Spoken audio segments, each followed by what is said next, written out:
Hello, everyone. Welcome to Strategic Boardroom. You are watching the session for Strategic Business Growth Multiplier. My name is Mark Dolfini. That's not what you are here for. You don't really care about that, and that's okay. You don't need to say that it's so good to be here, Mark. No, that's fine, because I know you're here about growing your business, and that is what we're going to get to today. Because realistically, we've got a lot of material to cover in a very short period of time. So for those of you who are joining me, please let me know. Hello, Jacqueline. Jacqueline, it's good to see you. I recognize that name. Unless it's a different Jacqueline with the same name. It's really good to see you. I'm glad you could join us today. So please let me know where you're from and what line of work that you're in, because I want to try to make this relevant to you. For those of you who have maybe seen the Strategic Business Growth Multiplier in the past, I have changed this a little bit. I'm always adapting this, right? I'm always changing up the training just a little bit. I want to make it more relevant to you. And I want to make it very relevant to the people who maybe are watching this on the replay, because this will be broadcast to. Right now, I'm broadcasting to Facebook, on my Facebook page, and also my Facebook groups, LinkedIn, YouTube's, all of the places. Okay, so for those of you who are joining me, please let me know again where you're at and what line of work that you're in. All right, so we are going to get right into this. And this is going to be about establishing a life, or this is about establishing a strategy for your life and your business. So you might be thinking, well, who is this for? Well, this is for people who have established businesses, who are business owners, and they have employees. Or generally you have at least $100,000 in revenue, or you have plans to have employees, or maybe you don't have any revenues yet. This is just a business idea, but I'm just letting you know, generally this is going to be more for people who have businesses, for businesses who have employees and are looking to grow or scale. And I will tell you this, it's really, really hard to grow or scale if it's just you. Ask me how I know. Okay. And I'm just telling you, if you're an entrepreneur and you don't have a business yet and you're not planning on bringing others on board, I'm just letting you know it's probably not going to be for you, because this is not going to be for the solopreneur or the one-man army who wants to stay that way. If you're looking to grow, if you're looking to scale, and by the way, growth and scale are not the same thing.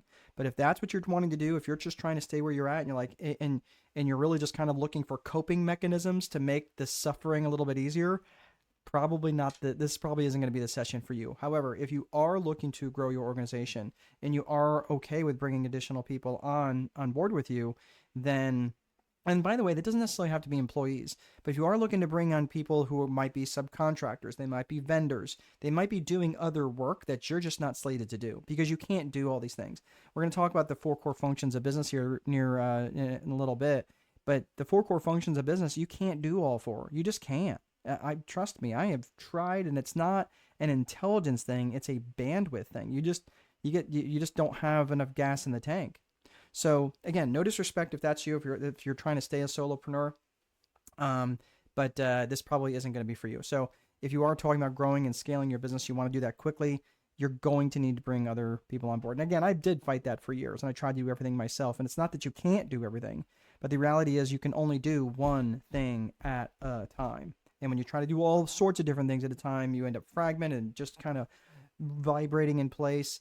That's what ends up happening. So you have to have other people in your organization to get multiple things done at a time. And that's the true effect of scale. So again, who is this for? Look, if you are frustrated with your results, if you think like, man, what am I doing wrong? Like, why am I just working harder and harder, and you're just not where you're at, and you feel like you should be much further along than you are, or you're just thinking like, man, all I do is just think and obsess about this business, and in the early days, it's kind of exciting, right? It's kind of cool because it's your thing, it's your creation, and you're doing it, and then all of a sudden it starts to become this big drag. Look, this is a strategic approach to managing your life and your business, and by the end of this webinar, what I want you to do is, by the end, you're going to have a full framework of how to approach not just your business, but also your entire life. Really? Really? Your whole life too? Yes, because this whole framework is to address something that was lacking in my own life, because everything I just described, and we're going to be talking about self-sabotaging behaviors here in just a second, and all of those things, that I'm going to be talking about are all things that I struggled with. And when people started coming to me after I had figured things out and was the businesses that I had started were running on their own, and I was like, okay, can you help me, Mark? Because I'm really struggling here and I don't know how to get out of this trap. And then the problem is that I was like, okay, yes, I can absolutely do this. I can absolutely help you. But the reality is you have to recognize that the business is just an extension of you. So let's work on both you and your business, because the not great version of you is not going to necessarily translate into a great version of your business. Let's work on both, and we can do that. Life is complex, but we can handle complexity, right? So this will not be super granular, because that's the big difference between a strategist and a tactician. Okay, let me make this distinction here real quick for those of you who are really wanting to be business owners and not just owners of a high-paying job. That's a big difference. A business owner is someone who makes money whether they show up to business or not. Okay, it doesn't mean that they can't ignore their business, but this is the difference between having a business that pays money whether you show up or not, or having a high-paying job which you have to show up at every single day. Because when you don't show up, you don't make money. So this is a difference, again, between being a strategist, okay, big picture, versus a tactician. And a tactician is good at very specific things, right? So you might be good at probably a couple of things, probably a lot of things, but you're not great at all of the things that your business requires. So this is about thinking like a battlefield general, and all good business owners understand strategy. And a strategist will group together all of the best tacticians. And I know this all sounds a little militant, but there's no point in getting granular on things until I know the big picture of what's going on in your life. So this is going to make more sense when we talk about the systems and processes here in a little bit. The systems, specifically the systems and the psychology. But let's walk through this, what this class, what this all framework is all about, and what the premise of it is. Back in May of last year, I wrote this book called The Time Wealthy Advantage. You can see it over my shoulder here. The Time Wealthy Advantage. And I have written 8 different books, and this was basically my last capstone project, if you will. I'm really proud of this book. There is so much of my heart and soul that had gone into this book, because I had been teaching this stuff for almost a decade, until I really thought, you know what, I really need to write this down in a book so other people can capture this and they have something to go through. I am extremely proud of this because I worked my tail off on it, and the people who've read it, their lives have been massively impacted. And so I actually published 5 books last year. You'll see the Time Wealthy Advantage there on the right side of or left side of the photo, depending on what you're looking at. Oh, I'm sorry, I didn't have the slides up. Hang on one second. Let's try this one more time. There we go. All right. So there's the pictures there. Oh, all good, Jacqueline. Hey, it's really good to see you. Yes, it will be a little bit different. So, there we go. What does everyone do? That's what I was asking, Sarah. So yeah, if you guys want to let me know what you're at and where you're from, this is this would be great. All right, yeah, thanks, Jacqueline. If you want to hang out, that's great. If not, if you've seen this before, that's totally fine. I have changed this though. I literally have changed this over the weekend, so it's probably significantly different than what you've seen before. But you're welcome to hang out if you want. So the book that you see on the left side of your screen there. Yeah, there we go. Now I can see it. Sorry, I didn't have the slides up earlier. But the main thing on this is all of these books that you see here, these 5 different books. This is all of the stuff that I have that I've learned when I was in my real estate business, and when I employed hundreds. Literally, I've employed hundreds of employees over the years, and I've hired great employees, and I've hired others that made me wonder, what in the world did I do to deserve these people? And I've done it well, and I've done it poorly. I've been broke, and I've been wondering how in the world I'm going to make payroll every other week. And now I have significant financial success, and I also have something a hell of a lot more precious than that, which is my time. And I'm telling you, that is so important to me, because I'm telling you, there is no point in making piles of money if it takes all of your waking hours to do it. there just isn't. And this is something, if and I'm just saying like this, this is an example of, for example, like this afternoon, I got to go from 12:30 until about 2. My daughter and I went to the jumpy place, okay? And we got to hang out there. I'll show you here in just a second, but but listen, if this is something that resonates with you about creating a life that will, or creating a business that also gives you back your time, that's what we're talking about. If this is something that resonates with you, you should definitely stick around. If this is not something that resonates with you, and again, I'm not trying to sound harsh here, but if you just want to make money for the sake of making money, what I have to offer is likely not for you. And I'm just going to, I'm just not trying to be harsh here. I'm just want to be respectful of your time, because I'm going to show you how to have an awesome business and an awesome life as well. I've got some, these are not any, these are kids that were actually on the on their website. My daughter, who's almost 4, she calls it the jumpy place, which honestly I think kids should, they should name everything. But we also have time in the middle of the day, by the way, for picnics, and we also have she calls this the game place. Okay, yes, we are bowling, but she loves going to the arcade because she just loves driving those car things, and it's just a lot of fun. And the really cool thing is we do this in the middle of the day when it's not busy, and she gets to hang around and we get to experience life together, and I'm not in a big rush. Now, granted, I had to come here for this, right? I got to come here for this because I scheduled this. This is where I get to control my calendar. And really, about having time wealth is about having full control over your calendar. So the whole thing is, if you're just, when you don't have a good strategy, when you get burned out by your work and it leaves you feeling uninspired and it's hard to think of your next moves. Does anybody relate to this? Or maybe if you're a couple, a husband and wife team, and you're always fighting about money, or anytime you have a date night, it turns into a de facto board meeting where all you do is sit and talk about the business instead of reconnecting with your guy or your gal. Does that sound familiar? Does any of this sound familiar? I know for me it really did. Now I'm gonna list some just, I just want you to know if, or want to ask you if any of these things sound familiar to you. Now again, this is confession, not judgment. So please, if any of these things resonate with you, please let me know. How about procrastinating? Does anybody have a problem with procrastinating?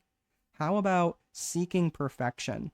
Well, once I get this thing absolutely perfect, then I can roll it out. Does that sound familiar? Or doing the unnecessary. Well, let me just organize all my paper clips before I really start doing those sales calls. How about hiding an activity where you're just burying yourself in busy work? Or hiding in inactivity where you have so many things to do, you don't even know what to start on first. Lying to yourself because honestly, that sometimes the truth is just too painful, so you just embellish. Guilty. I've done that. Setting impossible standards. Well, once I start making $500,000 a year, then I'll take the leap. Okay. And meanwhile, that person's never made more than $70,000 in a year. So all of these different things, and all of this stuff is just self-sabotaging behavior. How about starting things or not finishing things, allowing distractions to exist in your life, accepting lower standards in your life? Again, I'll give you a quick example. If you allow people to treat you poorly, that's a lower standard. If you allow people to show up whenever they feel like it at their work, and you're the boss or you're the manager, you're allowing that lower standard to exist. What you allow will continue. Not rewarding yourself, not allowing yourself any downtime. Oh man, I'll sleep when I'm dead. Said that way too many times and worked 7 days a week. And basically my life was an endless series of Wednesdays over and over and over. A fear of failure or a fear of success is actually interesting, because when I see this fear of failure and fear of success, the fear of failure is actually a fear. I see this related directly to a fear of ridicule. And I did have a fear of ridicule. I didn't want people to ridicule me for trying something and failing. And now, I was like, oh man, I don't want to broadcast to Facebook. What if so-and-so sees it? Now I just don't care. I'm like, man, that is more about them than me. I don't care. right? Because I was holding myself back because there was people who really needed to see the message that that really could impact them. And if they're not my tribe, that's okay. But what about this fear of success? Does that even make any logical sense? Who in the world would be afraid of success? Well, fear of success is actually related to a fear of loss because it's easier to never have something than to have it and lose it. And I had a real fear of success. It was a tangible fear of success, and it was crippling. This false arrogance sometimes, everything's great, even though everything behind you is on fire. Rescuing others. This is another self-sabotaging behavior that I see, and man, am I guilty of this. And it still comes around every now and again. But this is where, oh, you're broken? Oh, I can fix you. Because when you're broken and I'm fixing you, what am I not fixing? I'm not fixing me. So it's really easy to go and rescue other people and not do the work on what's going on in this piece of real estate up here. Nitpicking, picking fights, needing to be right all the time, complaining all the time. That's just soul sucking. Thinking that I've arrived, that I don't have to do anything more. Oh man, I've already made my quota for this month. I don't have to work any harder. Really? Thinking you've arrived? You don't have to read any more books. You don't have to learn anything new. Thinking I've arrived. Gossiping or comparison. Tearing yourself down constantly. Not taking actual ownership. Not recognizing your role in what's going on. And again, if you don't see yourself as part of the problem, you can't see yourself as part of the solution. Being consistently late or missing deadlines, flying by the seat of your pants, not following through on commitments, having a bad relationship with money, or about 12,000 other self-sabotaging behaviors that take away from the compounding of effort. And all of these things, by the way, disrupts your ability to grow and scale your business. Ask me how I know. Because I struggle with all of this stuff for way too many years. And I'm telling you, you have to take 100% ownership of this, because if you don't see yourself as part of the problem, there's no way in the world you're going to see yourself as part of the solution.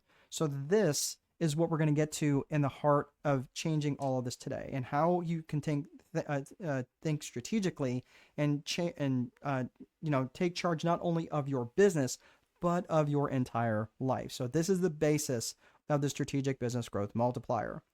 So let's get to the agenda for today. So first and foremost, we're going to be talking about the systems component, and then we're going to be talking about psychology. And then last, at the very end, we're going to be talking about the 4 core functions of business, which have to be true in every single business. So here's something that you need to understand, is that bringing other people into your organization is what actually has the scaling effect on your business. That does matter, and the type and quality of the people that you're bringing in. Sometimes you're growing, sometimes you're scaling. Growing is more linear, scaling is more exponential. So I'm just saying the type and quality of the people that you're bringing in also depends on psychology. We're going to talk about that here at the end. But when we're looking at this business approach, we're looking at this right now between a systems approach and a psychology approach. So when it comes to the systems, we're going to cover systems first. So when I cover systems, oh, hey, Sarah. It's good to see you. Let's say hi to Sarah. Hi, Sarah. Sarah is Canadian-based out of NYC. Well, hello. You got a lot of things going on in NYC right now. You are making lots of headlines. I run a fractional CFO firm. Oh, that is fantastic. I've actually worked with a fractional CFO before, and during their startup phase. It was a lot of fun. Helping startups founders raise capital and scale. row-ventures.com. Let's sure to show Sarah some love and visit her website. Super excited to hear from you, Mark. It is really good to have you here, Sarah, and glad that you're doing well. All right, so let's get to the systems component of your of the what we're talking about today. So the Viper framework is an acronym for vision, infrastructure, process, execution, and reporting. This is a top-down approach to your life and your business. This is a strategic approach. This is not a tactical approach. Tactical would be bottom up. Tactical would be like, hey, let's figure out how to do this really granular thing and try to figure out where that fits in the organization. To me, that is the tail wagging the dog. I am always been more of a strategic thinker. I've always tried to think of underlying causes, and this is just very natural for me to come up with this methodology. So let's talk about the vision component first. Vision is made up of 2 main two main elements. One is personal vision. The other is business vision. Your personal vision is basically where it is you want to go. Where do you want to go, Sarah? Jacqueline, where do you want to go? David, where do you want to go in your life? If your job description wasn't also your life description, if what you did for money had nothing at all to do with who you were as a human being. Does that make sense? So I want you to think about what that would look like, what your personal vision would be. Again, and we'll talk more about personal vision and defining that here just a little bit. I have a whole complete roadmap on how to do that, but I am going to give you a couple things to start thinking about now. But the business vision is once you start thinking about your personal vision, you're like, okay, that's where I want to go. That's what I want. That's my vision for my relationship with my spouse. That's my vision for my relationship with my children. That's my vision for my relationship with my faith. That's my vision for my relationship with my wellness and my health and my ... Make sense? So the person, once you start having that defined from, hey, what is my life going to look like from day to day if I didn't have to worry about income generation, to, cool, how are we going to get there? That's what the business vision defines. And it's interesting. I have sat in many conferences and seminars and even masterminds where I'm sitting next to a person who's legitimately made 6 and 7 figures a month net. And meanwhile, their whole life is a disaster. Because I would know what was going on in their life if they shared it with me. And they don't have a relationship with their spouse, or they don't have a relationship with their kids. If they do have one, it's antagonistic at best. And you know what the thing that they were most worried about? Making an extra comma in their bank account. That's the thing they were focused on. And look, I'm not here to preach to you. I'm not saying that business vision is irrelevant. It just can't come first. And the danger in creating a business vision before creating a personal vision is that you end up creating a life that exists to serve the business. And I'm just telling you, that sucks. I've been down that road for almost 2 decades before I realized this now. And you're like, well, how do you do that, Mark, being in your mid-30s? Haha, I'm in my early 50s. But yes, you're like, wait a minute, did you say you had a 4-year-old? Almost 4, she's 3.5. And yes, I'm 53. And yeah, she absolutely wears me out. We were at the jumpy place today, like I had mentioned earlier, and that was exhausting. She was actually laying flat on the trampoline as she was like, I was jumping on it, and she was basically a piece of popcorn, and she just bounced and bounced and thought that was hilarious. And I did that for about 20 minutes straight until I thought I was gonna have a heart attack. But anyway, here I am. Okay. But again, this is what I'm saying is, create that personal vision first and allow that business vision to deliver that personal vision to you. Let's talk really quick about a couple things you can think about in personal vision, and then we're going to put the fries in the bag. You can think of in the context of like a 100th birthday speech. Like, you're turning 100 years old. Who would you want to be in the room, or what would you say? And if your 100th birthday speech is just too far removed from where you're at, then think of it in this context of like maybe your next major milestone in your life. Maybe when you're turning 40, or maybe when your kids turn 18 or graduate college or whatever, okay? But what would that speech be? Who would you want in the room, and what would you say? What would be the message that you would want people to carry after you were done speaking? What are some things that you look forward to? That could be part of your personal vision. And what are just some things that you've always wanted to try? Most of the time when people talk about personal vision, it's usually related around stuff they want to buy. That's fine. But none of that is going to matter if you don't have the time to enjoy it. So again, if you want some cool stuff to enhance your experiences with people, or just feel like a cool chick or a cool dude, I don't have a problem with that, and you shouldn't either. I'm just saying, don't make it only about the stuff, right? Start to think about the different things that you can enjoy to enhance relationships with the people that you care about. All right. So let's land the plane on that. So we've got the personal vision, and now we're going to talk about business vision. Now, the business vision, this is an important consideration when it comes to your business. And whenever I get hired as a strategist or a fractional CSO, I like when people hire me as a fractional CSO because it pays significantly better. Right, Sarah? So a fractional CSO is Chief Strategic Officer, when I'm working with the C-suite of people inside an organization. But it's basically the same type of work. It's just the level of involvement. Honestly, it is much more involved with fractional CSO work than it is just working as a strategist. But they are basically the same premise, and it looks through the lens of these three C's of business vision. And these three C's, I'm just telling you now that anytime I've been invited to work with an organization and go into that organization and I look through the lens of these three C's, if there is dysfunction, it almost always correlates back to one of these three C's. In fact, I have not seen it where it has not correlated back to one of these three C's yet. Now, granted, I've only got, a few hundred examples, but I'm pretty sure at this point in time it's statistically significant enough to say it's pretty much my my capstone. Again, my dissertation could probably be on this. But here's the thing. When it comes to these three C's of business vision, you're looking at core purpose, core values, and client avatar. And again, if you're having dysfunctions around staff turnover, if you're having trouble with not just employee or staff turnover, but you've got customer turnover, client turnover, if you're not profitable, if you are you're having trouble getting in leads, if you're like any of these issues that you're going to see, and lots of other issues that you'll find out, it relates to one of these three C's of core purpose, core values, and client avatar. So let's unpack them a little bit. When it comes to core purpose, I want you to ask yourself, what business are you in specifically, and what problems do you solve specifically? And it's really important that you be highly specific in your answers, because if you just say, I'm in real estate, and like, great, that doesn't tell me a whole lot, because that could tell me that, okay, are you a realtor, or are you a commercial realtor? Are you residential? Do you do industrial? Like, what do you do? And some people say yes, in which I say, okay, do you have others that work with you and where you're just the owner of the company and all of these other people are the process experts? And they're like, nope, I do it all. I'm like, okay, how's that working for you? And many times it's not.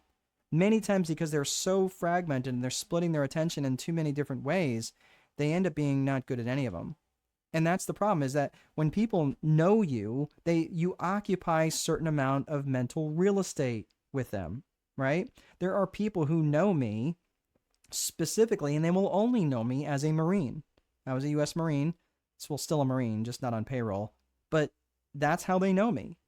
Other people know me for some philanthropy work that I've done. Some other people know me for real estate, and they will only know me for real estate. And because in my town, people will call me all the time and say, hey, do you have a rental property? I'm like, I don't really get involved in that side of the business much anymore. So I let other people handle that. And then when I look at what's going on in my strategic business, my strategy business with Strategic Boardroom, people only know me for that. So I'm just saying, like, what bucket are people putting you in when they see you? If you're creeping into someone's DMs and you're starting to sell, some sort of lotions or potions or whatever it is, and then 2 weeks prior you were selling insurance or something else, you're like, wait a minute, what are you doing? I thought you were selling insurance. It gets very confusing because the core purpose is so muddled. So that's where business owners and entrepreneurs, again, I get it. I get the serial entrepreneur thing, and you come up with an idea every time you're standing in the shower. Ask me how I know.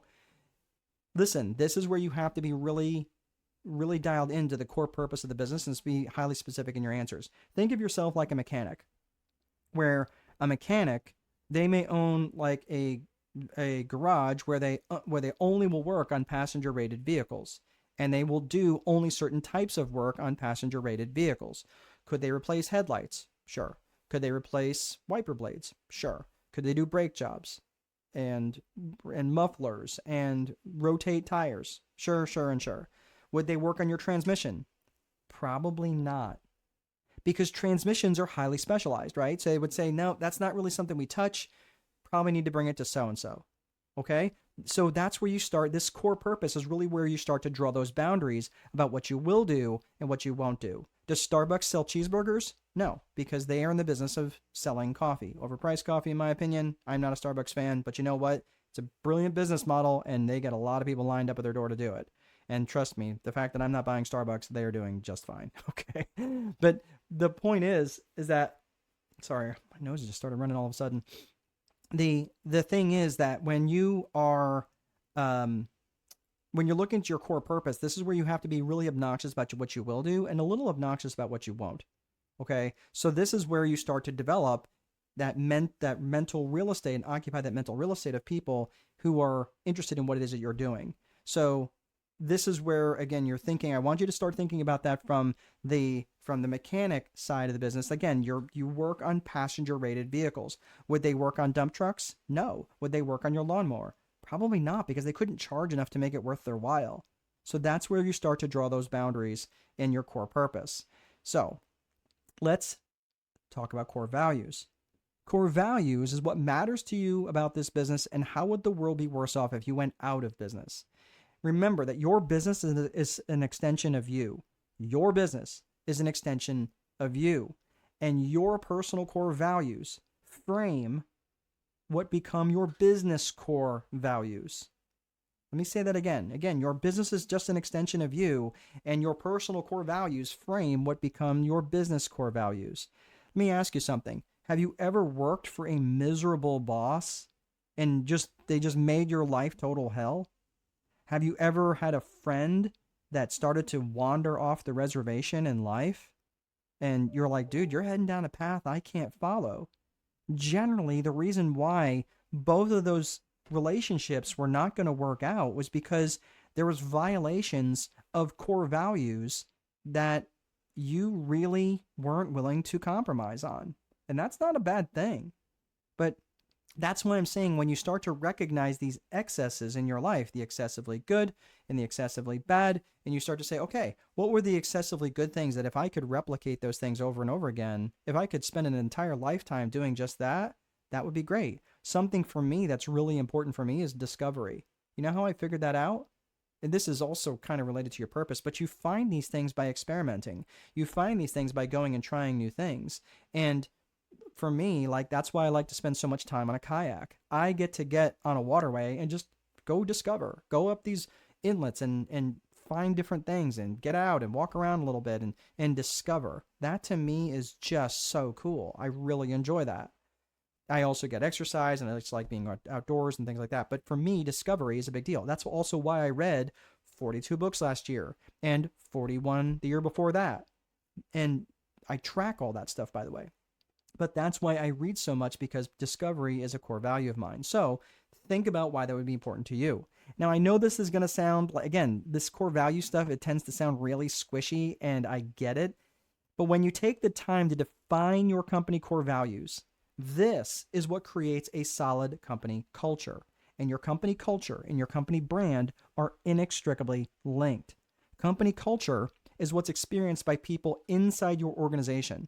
And company brand is what's experienced by people outside your organization. So taking the time to define these things now, it really makes a big difference when you're bringing others into your organization. Remember, we're trying to grow and scale this business, and you're going to need to bring other people. Why in the world would you ever bring people in your organization that do not align with your core values? So if they're not defined, you're going to wind up with anybody. Make sense? So we talked core purpose, we talked core values. Now let's talk about client avatar. Client avatar is who specifically and ideally do you want to serve.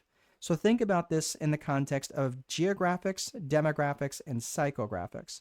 Geographics, demographics, psychographics. So when you're looking at geographics, that's pretty straightforward. Where are they? Where are they? Where do they do business? You know, and I know it's easy to think specifically only like where are they at in the world, but where are they at in cyberspace? Sometimes they might be geographically very close to you, but they're miles apart because they're not online. Make sense? So you have to think about not only where are they at geographically, but where are they at technographically. I think that's actually a term. But so that is geographics. Then you're looking at demographics. Demographics is who they are. Are they married? Are they single?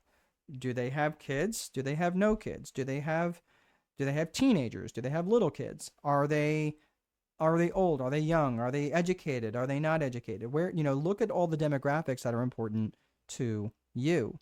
And finally, the psychographics is how they think and how they buy. I'm going to give you an acronym I want you to remember when it comes to psychographics. I want you to think of ALIA, A-L-I-A. And when it comes to the psychographics, it's their attitudes, their lifestyles, their interests, and their aspirations and goals. So when you're thinking about bringing others into your organization, especially for those people who you're marketing towards, it's important that you think about their attitudes, and specifically their attitudes on their, what are their attitudes towards your industry? That's a really good one to think about. Or what are their attitudes towards your business? What's their attitude towards you? Okay. Think about, like, I know in the United States, people tend to have a negative attitude towards attorneys. People tend to have negative attitudes towards doctors, right? Everybody loves their doctor usually, but they hate doctors in general, right? What's the attitude that maybe you have to get in front of? You say, man, do you hate it when you call your attorney and they never call you back, and you've got like a kind of a pressing answer? That might be relevant for you. Or, Sarah mentioned she's a fractional CFO. So she can say, hey, look, have you worked with a fractional CFO and ever wondered, like, if they're ever going to call you back? I will respond to calls within that business day if it's before 3 o'clock, for example. You don't necessarily have to have someone sitting in an office where you're going to pay me 4 to 5 times more just to have them sit in the office and look pretty. That's not economically feasible for many companies that might be between 10 and 30 million dollars. But if they are over, 30 to 50 million, it might make sense. But are the numbers there? Can you still work with a fractional CFO and get a lot of value out of that individual until someone does step into that role for CFO, and that person who's the fractional CFO can help groom them and land them into that job? Makes sense, right? This is how you start to understand their attitudes, and why understanding their attitudes makes such a big difference in your marketing and your lead generation. When you're looking at their lifestyle, think about their lifestyle in terms of, are they young and jet setting, or do they like to go out on date nights? Are they older? Do they have grandkids? Think of their lifestyles. Their interests would be things like, do they like football, like American football or European football? Do they like hockey? Do they like NASCAR, or do they like Formula One? Right? Think of their interests, because that also helps with affinity, where it's like, oh, we have a common bond, like we're connected. That really does help when you're thinking about it. That's something I'll talk more about that tomorrow on the Magic Marketing class. But the aspirations and goals, and if you can really understand someone's aspirations or goals or where they're headed, and you and your product and service have a straight line path to those aspirations or goals, wouldn't it make sense that you get it in front of them?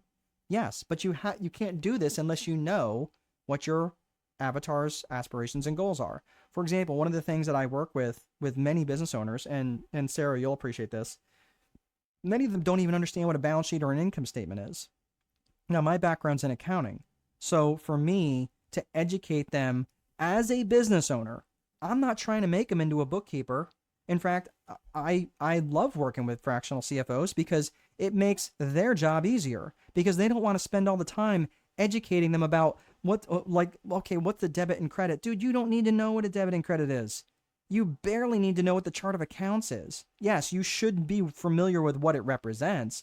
Do you need to know what a general ledger is? Maybe, but do you need to know how it's constructed? Absolutely not. No business owner needs to know that. But I would say that do they need to know a balance sheet, and do they need to know, like, when they're looking at an account that something doesn't look right? Absolutely. When they're looking at an individual line item and they say, oh, and they're looking at the income statement and they're like, oh, well, why do these numbers represent this, and what's the interrelationship between a balance sheet and income statement? And if they don't understand that, it's going to be very confusing for them. They're not going to know what they're looking at. That is, if I understand their goals, if I can help them be more financially literate, don't you think that would be helpful, that I'd be able to insert myself along the way to the path of their goals? Yeah, it makes sense, right? So these are the 3 C's of business vision. That's core purpose, core values, and client avatar. So these 3 C's, think about these. Think about each one of these from 1 to 10. Where are you at on each one of these individually? Are you a 7 on core purpose and a 3 on core values and a 2 on client avatar? Fine. That gives you some room to work on. But I would tell you this. From a 1 to a 10, you cannot rank yourself more than a 5 if none of these things are written down. If they're written down, fine. You can give yourself at least a 5, okay? But start working on these things and start writing them down. Be specific and keep them near you. Keep them on you, because your mind will start to fill in gaps that don't necessarily represent reality. And all of a sudden you look back at this 6 months later and you go, when did I write this? This doesn't even look familiar from where we're at. It's really easy to wander. Okay. So that is vision. That's personal vision and business vision. Let's get to infrastructure. We're going to start to speed up here a little bit. So again, vision's where we want to go. Infrastructure is it's how the business is constructed. It's the bones of the business. Think of the things like your desks and your chairs and your software, your phone systems, websites, payment processing things like that. It's a really critical component to your actual business. This is where the business really starts to take form. And it's crucial that you start thinking about infrastructure, especially early on, because generally infrastructure costs money, and it can cost significant amounts of money. And if you don't take the time to invest in infrastructure, you have to beef it up with process. And process generally means labor. And process generally means, in the beginning, your labor. So if you don't have infrastructure, you have no choice but to beef it up with process. So if it's so important, then why does vision come first? I'm glad you asked. I'd be happy to answer that for you.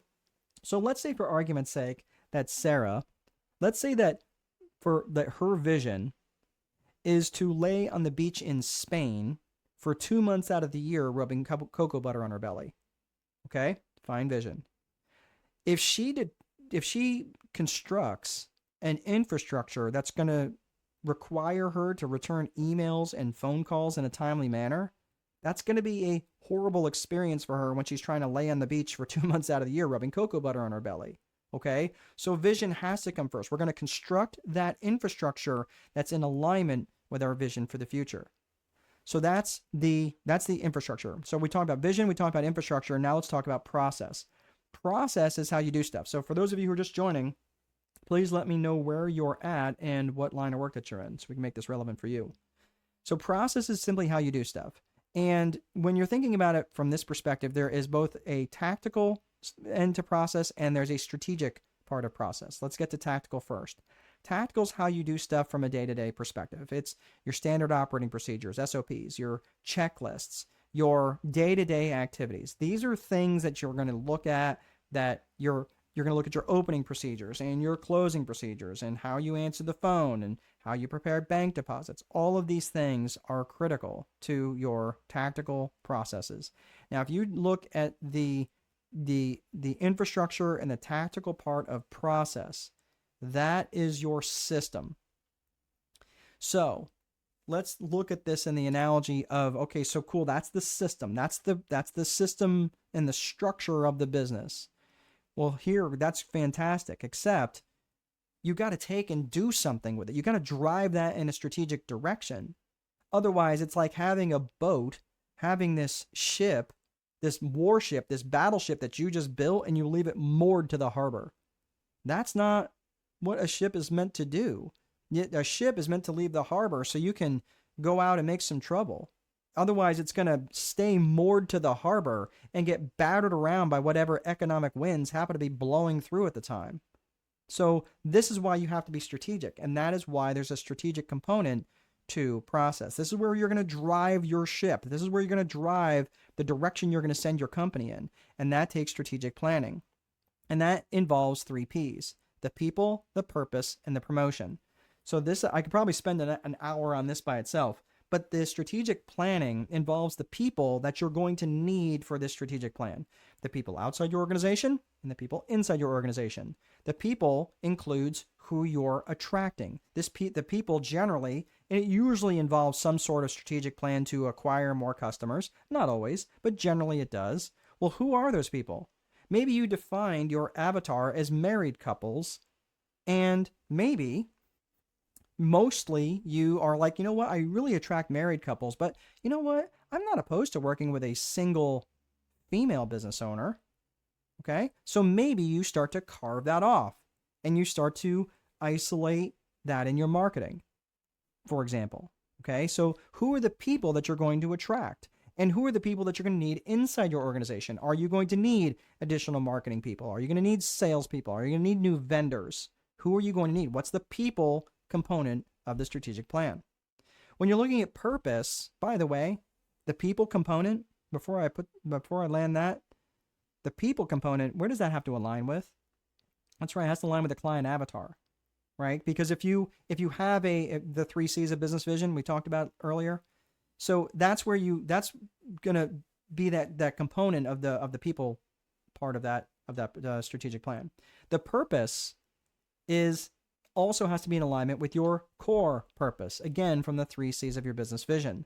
So when you're looking at your strategic purpose, this is where you're starting to think, okay, if I understand my strategic purpose, this is where I'm going to be driving the direction.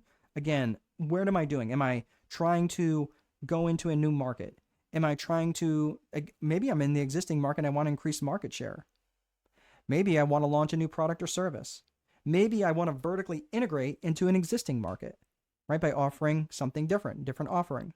So think about this in terms of the strategic purpose. Again, the strategic purpose has to be in alignment with the core purpose. Because if it doesn't, and especially as much as I love you, my fellow brethren, my entrepreneurs and business owners, brothers and sisters, I love you, but you drive me bananas sometimes, because this is where we get this shiny object syndrome, where you start offering something that has nothing to do with your core purpose.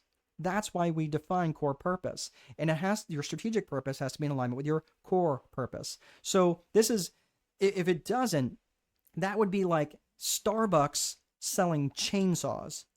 It doesn't make any sense. It's like, well, we're selling it because we can. Yeah, but maybe because you can doesn't mean you should. It's going to start to erode the company brand. So that's why the purpose is so important to define and make sure that it's also in alignment, that the strategic purpose is also in alignment with your core purpose. The last is promotion. Promotion is just, think of it this way. Think of like having teenagers live in your house all the time. You would probably have to repeat yourself a lot. That's promotion. Okay. So again, I'm just, when you're thinking about this and from that perspective, you have to repeat yourself over and over and over. That's promotion. That's just not simple communication. That's promotion. You're promoting it outwardly to your people in your sphere, like people now breathing your atmosphere, people who are outwardly marketing to, you're networking to them. You're repeating yourself a lot, even to the point where you're sick of saying the same thing over and over and over again. You also have to say the same thing internally, because I promise you, as many times as you said it, there are thousands and thousands and thousands and millions of people who have not heard you yet. So that's why you have to promote yourself and repeat that message over and over and over. So that is strategic planning.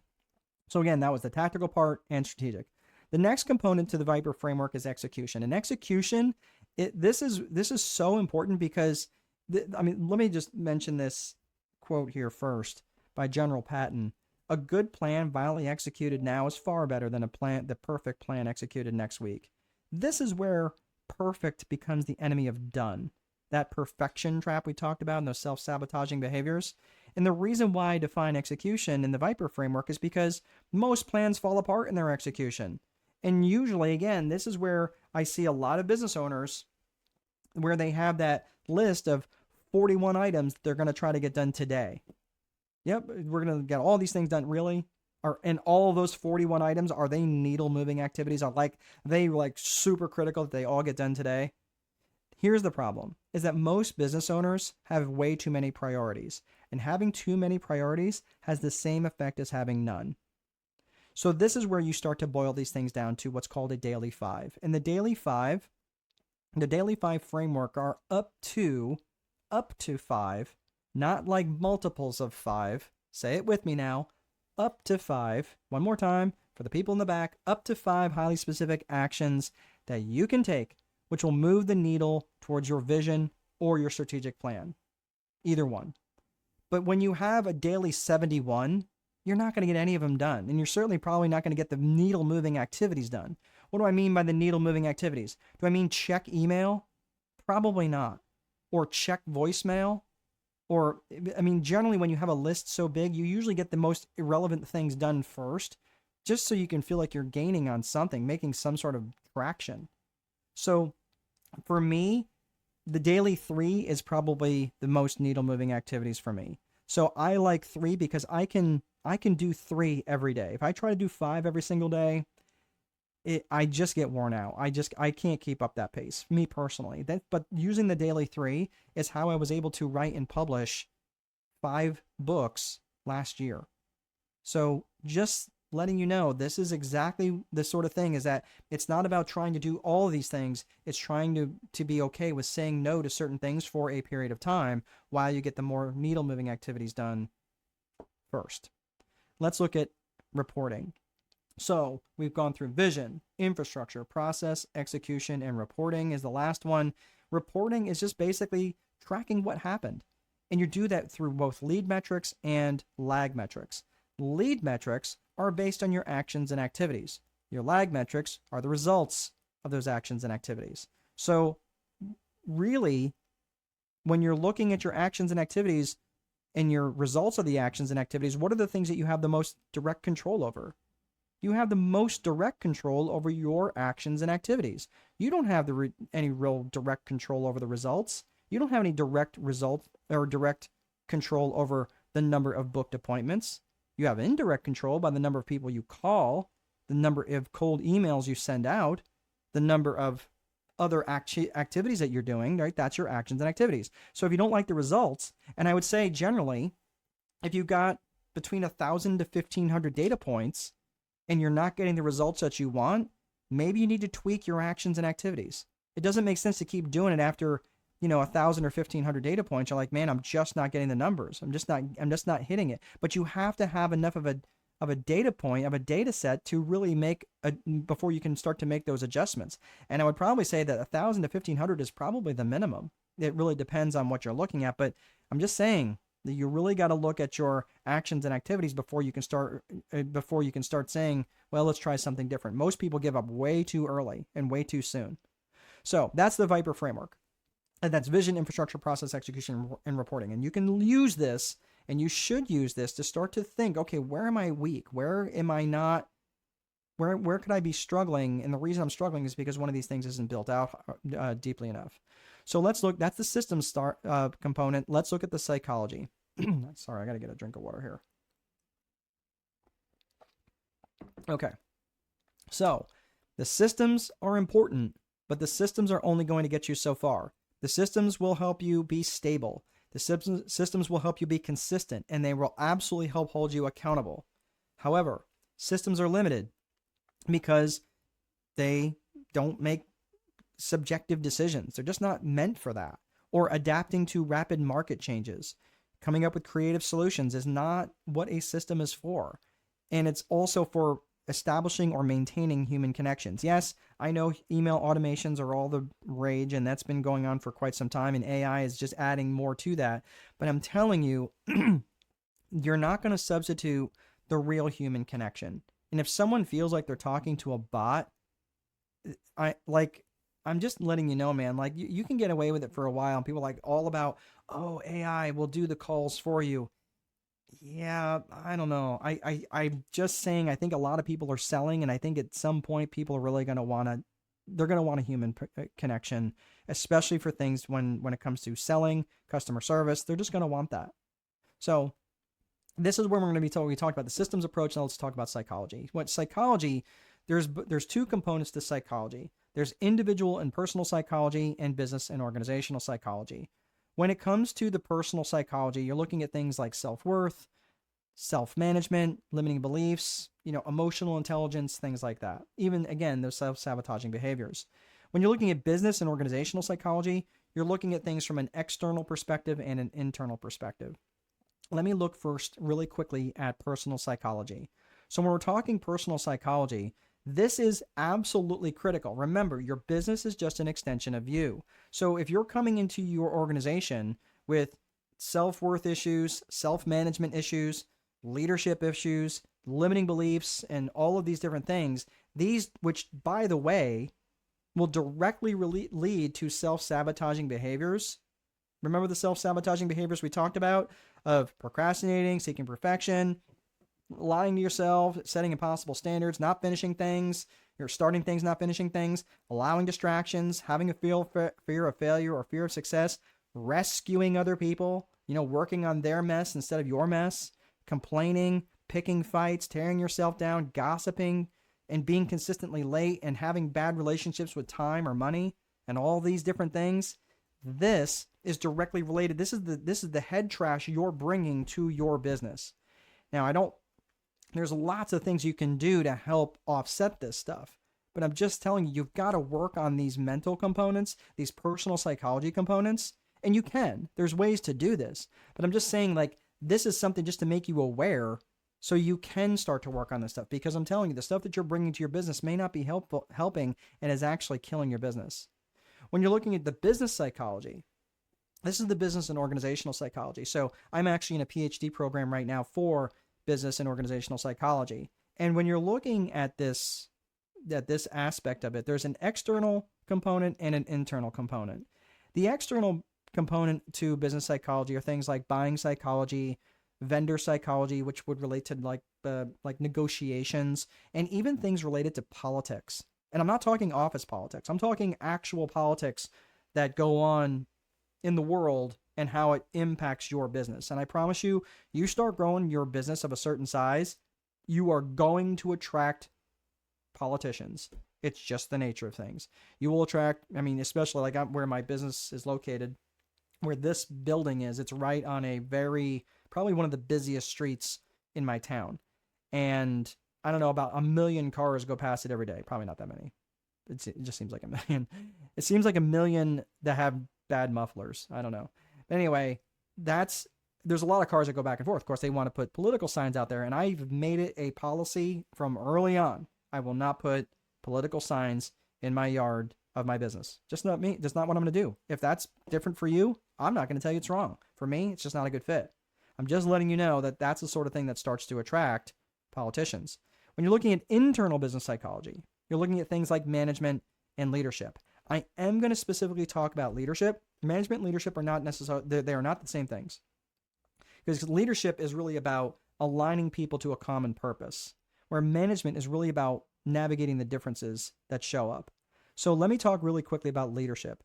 And these 3 pillars model of leadership is really critical to your effectiveness as a boss. So let me get into this really quickly. I'm not going to spend a ton of time on this, but these 3 pillars, as I have gone through this organizational psychology schooling, I always see these 3 things show up. It's around trust, it's around vision, and around communication.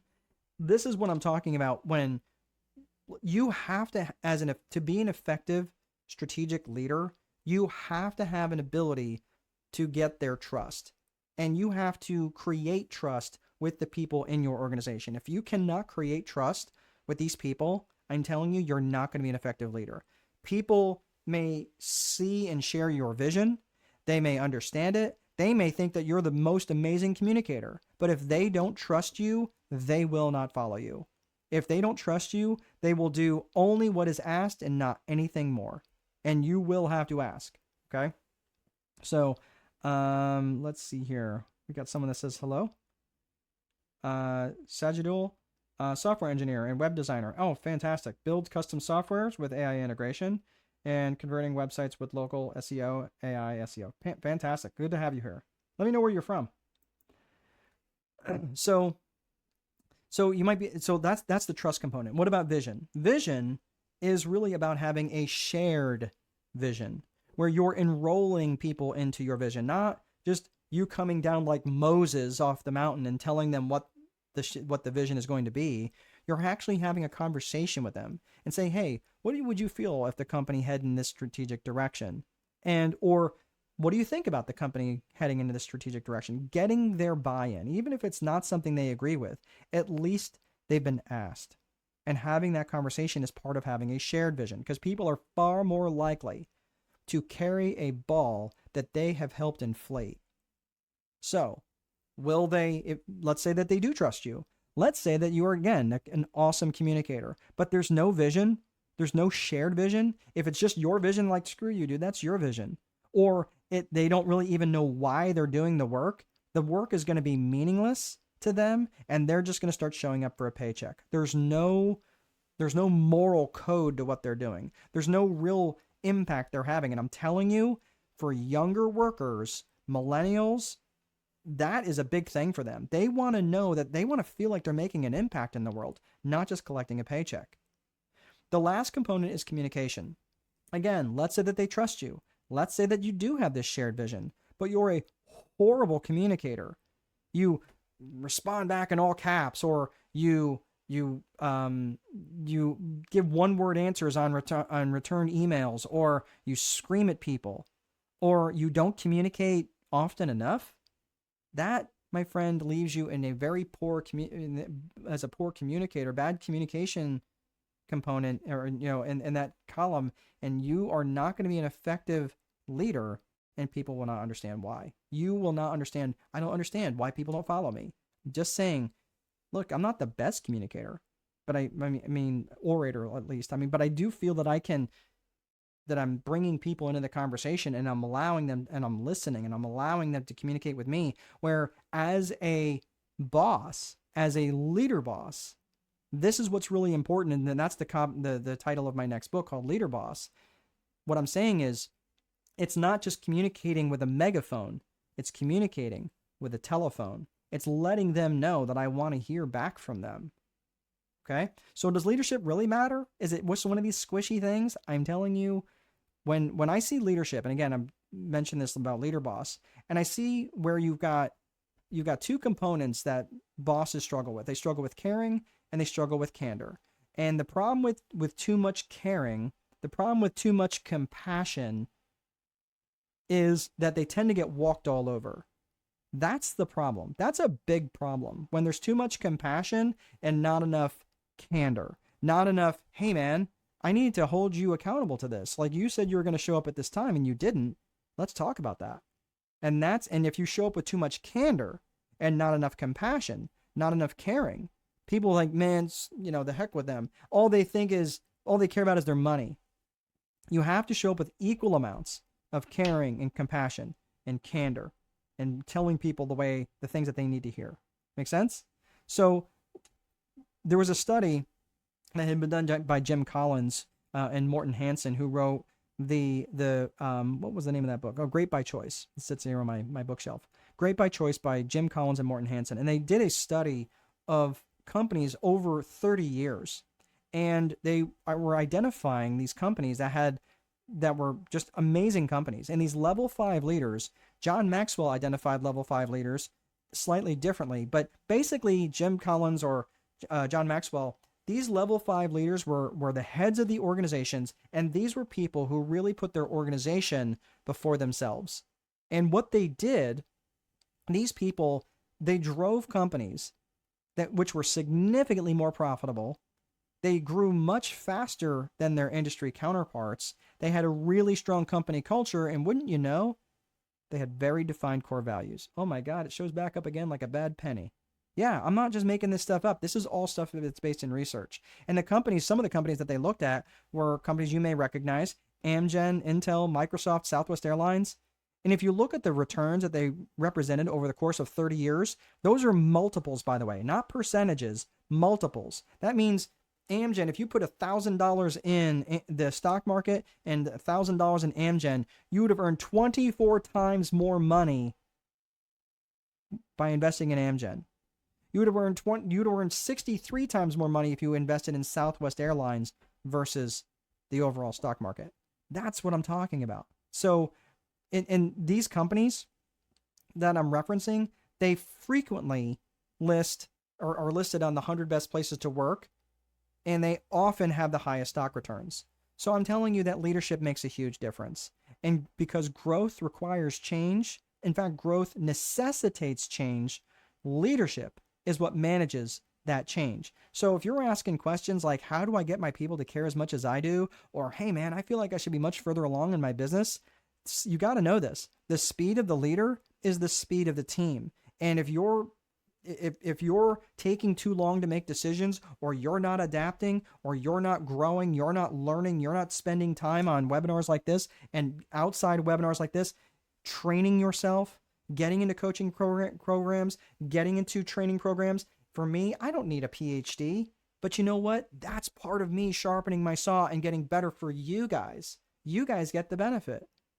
So that's why I'm saying, if you're going to be a true leader in your field, if you're going to be a true leader in your organization, you have to recognize that you've got to start to pick up your pace, because if you take forever to make decisions, man, you've got to find another gear. So leadership is absolutely critical. So again, we talked a little bit about systems. We talked a little bit about psychology. Now let's talk a little about the last component of this, which is the 4 core functions of business, and then we will land the plane today. So when you're looking at the 4 core functions of business, the 4 core functions of business are as follows. They are lead generation, sales, operations, and accounting. And your customer's journey through your business happens in that order. So when you're looking at lead generation, you're looking at things like, targeting your client avatar. Well, when you're targeting your client avatar, and because we spent the time defining who your client avatar is, or maybe you're creating a subcategory within your strategic plan. Remember we talked about that back in process, strategic planning, right? Around the people, right? You're narrowing that down. Whatever it is, whoever this the client avatar that you're targeting, you know exactly who you want to work with, and it is so much easier for you to direct your marketing towards. You can have a conversation with anyone. It's really hard to have a conversation with everyone.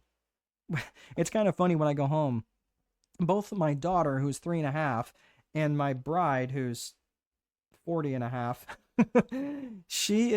they're both trying to talk to me, and which I literally don't know who to talk, and whoever I don't give attention to gets mad. So I'm really trying to be a good husband to my bride, and I'm also trying to be a good father to my daughter, and they're both yapping at me at the same time. I just don't have that ability, right? So I end up disappointing them both. But the thing is, if I know specifically, hey, let's chat with you, and I'll play with you for a few minutes, and then I'm going to go talk to mommy, and then I can go have a conversation with her, that is so much easier for me to navigate. And many women was like, well, that's because you're a man. I'm like, okay, fair enough. Maybe women can do it better. I don't know. I just don't have that ability to do that. And I'm just saying, it's when it comes to your marketing, when you're trying to market to too many different people, it gets very confusing. And again, the confused mind will always say no. So this just becomes much easier. And by the way, you start making a heck of a lot more money and a lot less drama in your life when you're working with the people you really want to work with. So I'm going to put this up on screen, and then I'm going to take myself down and take a quick drink. But what I want you to do is take a screenshot of this.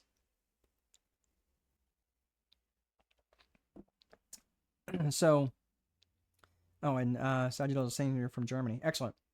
Nice to meet you. Glad you could join us. So, it's got to be late there. My gosh. About 10 o'clock at night. So, what you're looking at here is the 15 reasons why people buy. Are there more? Yeah, probably. I have no idea. But these are the 15 reasons that I came up with. So, the first 10 were from Jim Edwards. He wrote a book, Copywriting Secrets. And then the last 5 were ones that I just had considered when I was just writing for more reasons why people might want to buy from me. But here's the thing, is the people will buy because they want to make money, they want to save money, they want to save time, they want to avoid effort, make things easy, they don't want to escape pain, their emotional pain, physical pain, sometimes spiritual pain. They want more comfort in their life, they want better health. And better health can show up in the form of less stress. They want to feel more love. They want to gain praise. They want to increase status with their tribe. They will buy for truth. And keep in mind, they'll buy for truth, especially if they have felt lied to in the past. They will buy for growth. They'll buy because something is new or novel. They'll buy to be in more control, and also to be in contribution of others. So this is important, especially if you're trying to attract more people in your life. What do you do with this list? Look, I want you to start to think about how your product or service, directly or indirectly, helps people make money or save time. Come up with as many reasons as you can, directly or indirectly. You should have 10 reasons, directly or indirectly, how your product or service helps people for each of these 15 reasons. Now, you've got 150 different ways how you can help your client avatar. This is important. And if you don't have your ideal client avatar defined, you can't do this. So you got to do that first and then come back to this. But once you have this defined, look, now you have to recognize that everything you do needs to support your lead generation function. Why is that? Because you can have the best, most amazing business. You can be the most efficient business. You can have the best product or service. You can be an absolute paragon of truth and justice and virtue. You can be a really nice guy. You can be a really nice gal. Your sales technique's so dialed in that you can sell ice to Eskimos and voting booths to Castro, and without leads, you will starve. So you can never, ever, ever, ever, ever, ever, to the 40th power, take your foot off the gas when it comes to lead generation. You just can't. So when it comes to lead generation activities, if you're in the early part of your growth cycle and you're really trying to grow your business, listen, 60 to 70% of your daily activities need to be around lead generation. And that means outreach. That means like kissing babies, running for mayor. Like you can't be shy about this. And this is hard to maintain, by the way, because you still have the deliverable. And this is why, like, when you're the person doing the deliverable and you're the person doing the fulfillment, you're the baker making the cakes, and you're also responsible for lead generation and selling and also trying to do the banking and all the other things, that's really tricky. This is why you need to be bringing people into your organization. So when it comes to, so we talked about lead generation. Selling continues the conversation that was started in the lead generation function. And it understands, by the way, that effective selling is just about finding solutions. It's not about holding people's heads underwater until they say yes. But you do need to sell to them. It involves salesmanship. And salesmanship is basically been, I mean, it's been thrown out the window for so long. I really value salesmanship. I did not value salesmanship for a long time because again, my background's in accounting, and there's always like this fight that goes on between like accounting and sales. Like the accounting people don't like how much money the salespeople bring in, and they bring in they bring in, customers that don't pay, and salespeople think that, well, if it wasn't for us, you wouldn't have a job, right? Like I get that. I totally get that.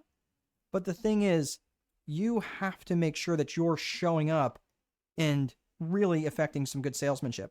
Right now, I just started a 12-week program for my tribe, which is called 12-Week Sales Essentials. We had the soft launch on Saturday, and we have the hard launch for the remaining 12 weeks is actually starting this coming Saturday. If you're interested, you can reach out to me. But this is really about understanding sales essentials and actually how to sell and do it well, so you're not feeling like, oh my gosh, I hate asking for people for money, or I hate selling. I have an antagonistic relationship with selling. Look, the reason is because generally you're probably selling the way that you've been sold to, and most people are horrible at it. So just letting you know, there's a way to do it without feeling gross. So if you're interested, we can talk about that here in the end. The operations function, generally, if you're going to get stuck, you generally get stuck in the operations, doing whatever the thing it is that your core purpose is. And lastly is the accounting function. So if you're going to ignore something, generally you're going to ignore the accounting, right? Am I right, Sarah? Right? Sarah is a fractional CFO, so she gets it. Because most times you'll go into these organizations that barely have an accounting function, and you're like, oh my gosh, when's the last time anybody actually reconciled a checkbook around here? Okay? So generally, if you're going to ignore something, you're going to ignore the accounting. And it's usually with smaller operations, it sounds like this. Well, I've got more money in my bank account this month than last month. I must be doing okay. That's generally their approach to accounting. By the way, I have a degree in accounting, and I have said those words. You know why? Because I am the least qualified person to do my own books and my own accounting. Why am I least qualified? Because I might be the most able, but I'm not going to do it. That's why I'm the least qualified, because I have no desire to do it whatsoever. That's why I hire that stuff out. So let me just ask you something real quick. Are all these things the same skill set? The lead generation, the sales, the operations, the accounting, are they all the same skill set? No, they're not the same skill set. That's why you need to bring other people into your organization. And these people need to be aligned with your core values. That's why you define them. So this is all about the difference between when you're bringing in the right people into your organization. You can either grow by addition or you can grow by multiplication. growing by addition is just hiring anybody, just bringing whoever can do the job. But when you're growing by multiplication and you have your core purpose defined, your core values defined, you know exactly who you're going after. That is how you grow by multiplication. So just to wrap up, if you want to grow your business, look, you got to have the right systems in place and the right psychology in place. You got to have great leadership. You also have to recognize your lead generation actions have to be 60 to 70% of your daily activities. And I would say that's pretty much across the organization, is that your cumulative activities need to be 60 to 70%. And you need to hire and develop great leaders. The other thing that I would recommend, and this is just something that if you guys are interested, because I'm not here to try to sell you on something. Let's see here. Sejudo is saying it's 2216 here. Okay, yeah. So if you have B2B or B2C software idea that has demand, please feel free to talk. For example, custom software combo of Shopify plus zero accounting plus forecasting for overstock. Okay, excellent. I don't have a need for that, but I will put that up for someone else. Excellent. Make sure that you got your contact information, and I'll put that up as well. So here's what I'm gonna recommend. We're pretty much ready to wrap this up. Listen, if you are interested in having a conversation with me, if you're over $500,000 in sales and are interested in working with me and what that could look like for working as your strategist, either way, let's hop on a call and see if we're the right fit for one another. That way we can figure out together the best strategy for your individual situation as well as the best pricing. So I'm going to put a link up in the chat here. Give me one hot second. And if you are interested, you can just go ahead and click on that. And if you're watching this on replay, where'd you go? There's the tab. There it is. If you're watching this on replay, I will put that up there for you as well. The other thing is if you are under $500,000 in sales or you're just getting started out, you have a business idea, what I'm going to offer to you is something that's a little bit, or maybe you're just not quite ready to take on a big commitment, but you do need to keep growing. You do need to keep learning. I do have a school community called school.com/strategic boardroom. And everything that we talked about today, we go into the granular details within the Viper framework, the vision, the personal vision, the business vision, the infrastructure improvements, the processes, the tactical processes and strategic processes. We get into the execution component of it. We also get into the reporting function. We do a lot of individual and personal psychology stuff, working on our own limiting beliefs. And we also work on leadership and that framework of trust, vision, and communication. We talk about the 4 core functions of business, and that's actually how everything is laid out within the 4 core functions of lead generation, sales, operations, and accounting. So there's all sorts of stuff. There's individual training that goes on, or I'm sorry, group training that's basically directed by me. There's also video training on there if you are interested. So you can check that out. It's the link on that is school.com/strategic boardroom. I will put that link up there as well. And if you guys don't have any other questions, that is all I have. But what I would recommend, though, if you do sign up for either of these, right, if you sign up wherever you're at, if you go to school.com/strategic boardroom, you can be part of that 12-week Sales Essentials challenge that we've got, and it's starting on Saturday. So we've already had the soft launch, but all of that will be involved at Saturday afternoon or Saturday mornings, Eastern time. So we start at 8:45. We'll go to about 10. If you can't make the calls, no problem. They'll be recorded and they'll be put in the classroom section. So, and it's really cool if you're not familiar with the school platform. It's really neat because you can also go in there and it's like Reddit, where you post stuff, different things in there. You can post your wins, different things. I don't allow self-promotion in there because I tried that and that just becomes a complete mess. So I don't really allow self-promotion in there unless it's contextual to what the conversation is. If someone's like, hey, come buy my crap, delete. If it's like, hey, someone mentioned about a website, I actually do web design. If you're interested in that, in the thread, then I don't have a problem with that. Okay. So I'm just saying, make it contextual. Otherwise, it's probably just best not to do that. So hopefully I will see you guys. I don't see any questions coming up, and hopefully I will see you guys in the boardroom. Take good care. Oh, there's his email. Let's throw up Rami's email. Romy at codebangla.com. Bangla. Code Bangla. All right. Excellent. All right. Have a great rest of your day, guys. I'll see you guys next time.